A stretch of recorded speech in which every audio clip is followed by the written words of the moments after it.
I thought that was Nick for a second. He's joining us now on the River Islands guest line, as all guests on 95.7 again up here on the River Islands guest line. Covers the Warriors for The Athletic, our 95.7 The Game Warriors Insider. All right, well, let's just start there. I mean, we drafted Yaxel 11th overall, but we got to start with LeBron James, I guess, Joe. You brought it up. I'm sure you just saw the recent news. Nick, it's a note something. Austin Reaves signing a 4-year max to stay with the Lakers. I mean, does that open the doorway of LeBron leaving? Did they expect this to happen? Is LeBron still coming back? You're tapped in all things NBA. What do you think? The question with LeBron Spadone all summer, and if you're a Warriors fan that's holding out some kind of hope, do you really believe LeBron's taking $15 million? Thank you. I don't. Like that. That's what it boils down to. I don't think anything that's happened changes anything in the buildup here. I would still expect him to play in LA. But even if you played it out and you said, all right, he's had enough of LA, where's he realistically going to go? We've heard Cleveland through the last year, possibly, although it seems like that has faded. And sure, would it be a cool story if LeBron came in for potentially the final year and played with Steph and Draymond? Okay. Is he taking $15 million to do it on a team that is not built to win a title? That's where I get lost on all of this. So is there a chance? Sure, I think there's still a small one, but I wouldn't read much into any of what's happened and think that would be a domino effect down the line. Okay, so I want to rat-a-tat-tat these because a lot happened last night during the draft. The board was falling. Where were you at? Were you at home? Were you at the Warrior facility? Because they did a cutaway to the war room for the Warriors, and I was like, where are they? I didn't even know where they were. I believe they're underneath in Chase. Joe, gotcha. When I left San Francisco a few years ago, all I remember was being in Chase, and while nobody media-wise is in the war room, everybody was in the same building. Last night, we're like on some side in an auxiliary building that I didn't even know existed in there. So we were all at Chase. We just weren't inside while all the decisions were being made. Okay, so were you watching the broadcast? Because as it's the Warriors' turn, it like went to commercial, and then they're like hyping up everything. And I'm thinking, all right, well, the board is falling kind of the way most mocks predicted it. Burries went a little higher than most. And so he gets picked right before the Warriors are about to select their guy. And then they show Dunleavy and Lakeup, and I thought it was Kirk Lakeup, and was it Larry Harris in the seat? You would know better than I.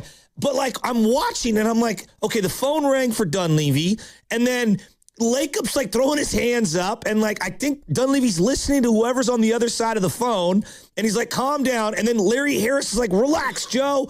So that's all unfolding, and you're watching it on TV with us before they even make the pick. What did you think was happening? The optics for the Warriors weren't great, Joe. Let's start there, because you're watching and you're like, huh? And I think what happened is you're seeing it on the telecast, but then, immediately it gets aggregated all over. And so then everybody's rewatching it and looking at it. And it's like the Zapruder film of, all right, what happened here? And they're trying to break down, like, well, what was Mike saying and what was Joe saying? I think arguments like that happen all the time in draft rooms. It's just that the camera caught everybody at the wrong time. I mean, Dunleavy tried to make a joke that, they were talking about golf courses, which, of course, was BS. But then he acknowledged that Joe just wanted to get the pick in because he wanted Yaxel so bad. I think part of that is Burries was there. I think they absolutely had interest. And then he's gone, and everybody went, well, how do we go from this now? So it was a moment that will be certainly remembered for a little bit, but I don't read too much into it, because I do think the back and forth like that happens, and that's part of draft night, and everybody has their emotions running real high. I think they got a guy they'd really like, but this is a broader part of the conversation. Yaxel's going to be 24 years old, And that is a reality. I think he would have fit perfectly for different iterations of this Warriors team. I mean, if you've got a veteran-laden team that is right up at the top and you plug Yaxel in, then, oh my gosh, you're rolling. But Yaxel is also in this spot if he had been 21-22, because he would have been long gone. It would have been higher in a previous lottery. So all of it is going to play out in different directions. But the ceiling that you're going to get probably with Yaxel is going to be different than you would have gotten with Burries or a younger prospect. I think the Warriors really liked him. I think they have all along over the last few weeks since he worked out here in San Francisco. But you just wonder, we all agree they needed guys that could score and create their own shot.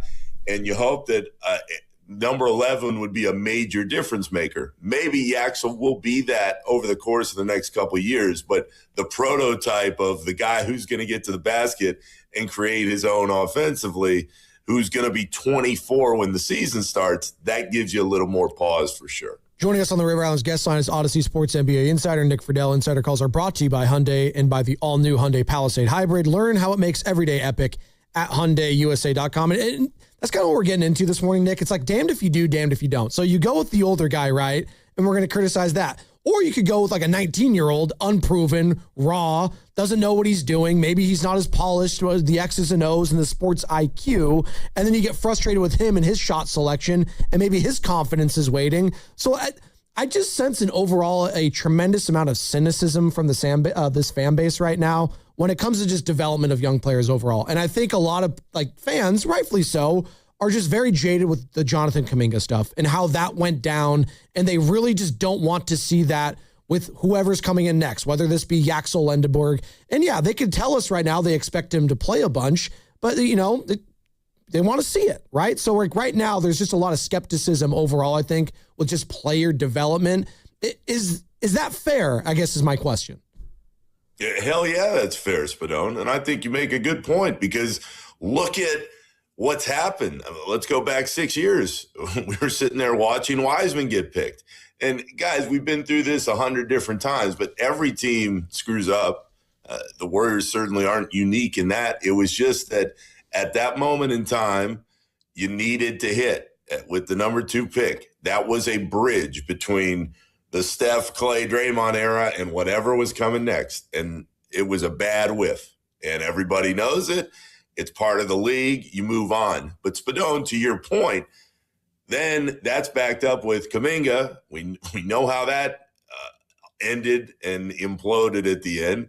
And while Moses Moody is a solid player, he's not the type of superstar that is going to come out of the draft sometimes in and around that slot. And now, sadly, Moses is hurt. We're not sure exactly what he's going to look like as a player when he comes back. So all of that is built in to the feeling that surrounds the development within the organization. Now, what I would say, and you made this point last night on Twitter, I thought it was good, in that the fan base really seems to like Yaxel. I mean, more than usual. It's like, hey, this guy can play. He won a national title.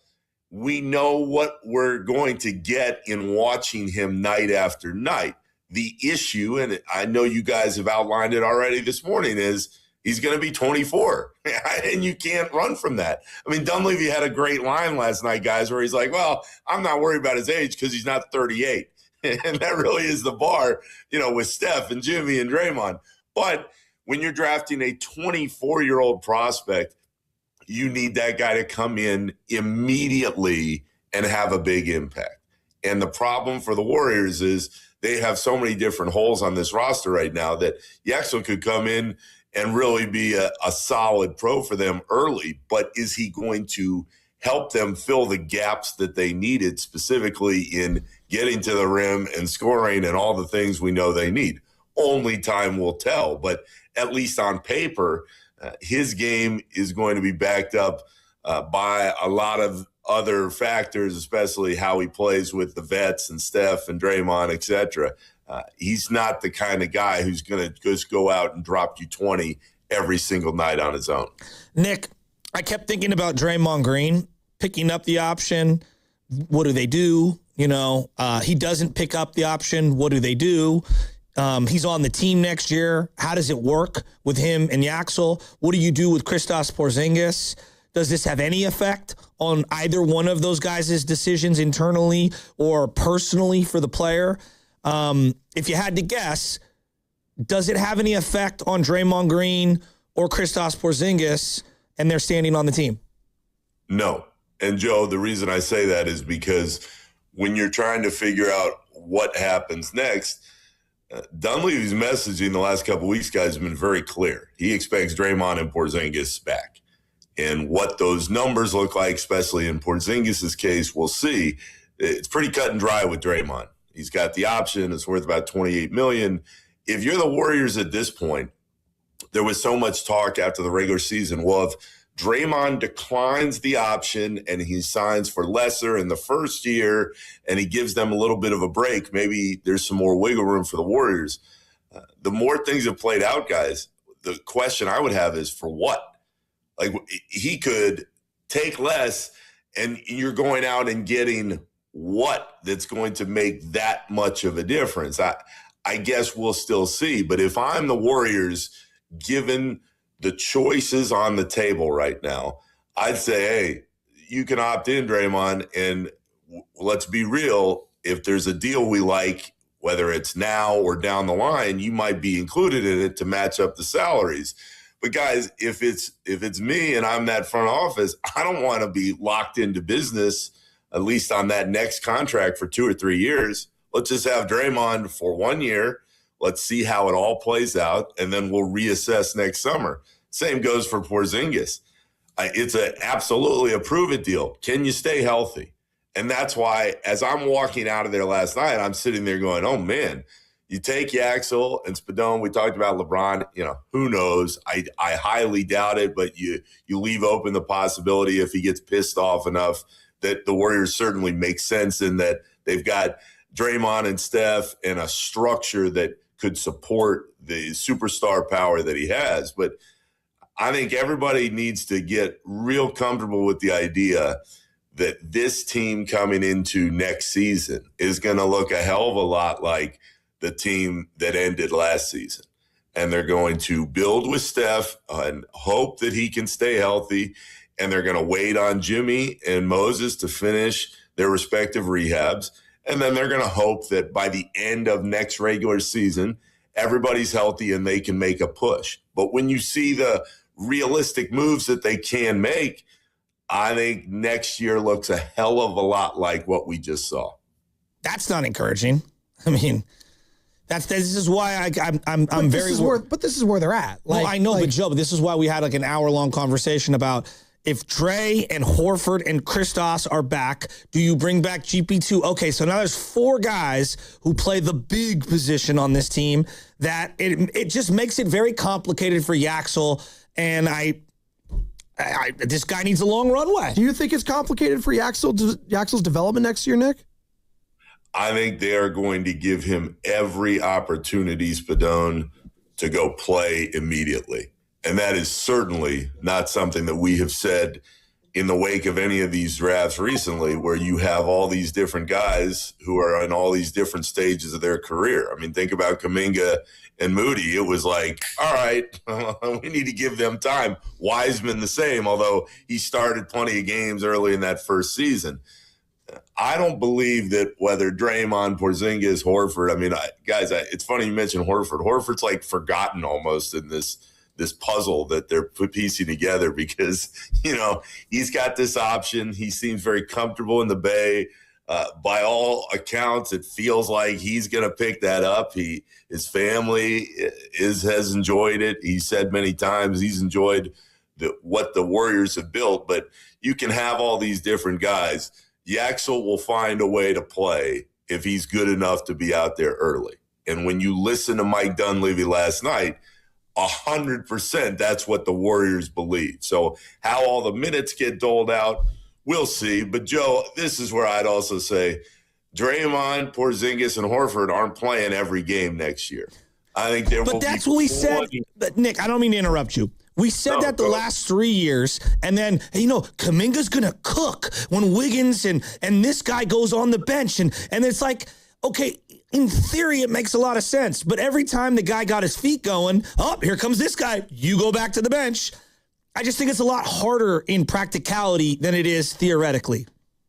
I agree with you, but having watched last season, there are so many opportunities and gaps where somebody is out with some kind of injury or rest that I understand where you're coming from, but I wouldn't have those fears. Okay. Because they're already going to say, Yaxel, we're invested in you as the 11th pick. We believe that you can make a difference immediately.